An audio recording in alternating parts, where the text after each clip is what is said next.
এতিমকে ভালোবাসবেন, এতিমরে ভালোবাসা মানে নবীরে ভালোবাসা। কারণ আমার নবী এতিম ছিল, ঠিক কিনা? এতিমের মাথায় হাত বুলিয়ে দিবেন।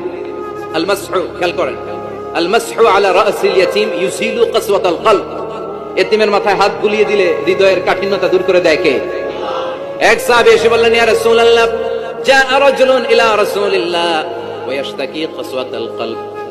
এক লোক এসে বলে, নবী, আমার হৃদয়টা বড্ড শক্ত, হৃদয় নরম হয় না, এমন কিছু আমারে শিখিয়ে দেন যাতে হৃদয়টা নরম হয়ে যায়। বিষ্ণু বললেন, তোমারে তিনটা কাজ করতে বলবো। এক, ইরহামিল ইয়াতীম, এতিমের প্রতি রহম দিল হও। দুই, আমসাহ আলা রাসি, এতিমের মাথায় হাত বুলিয়ে দাও। তিন, আতইম তুআমাকা মাআহু, তোমার খাবার তার সাথে শেয়ার করো। ইয়ালিনু কলবুক, তোমার হৃদয়টা নরম হয়ে যাবে। অনেকে আছে দোয়া করলে চোখ দিয়ে পানি বের হয় না, আছে না নাই?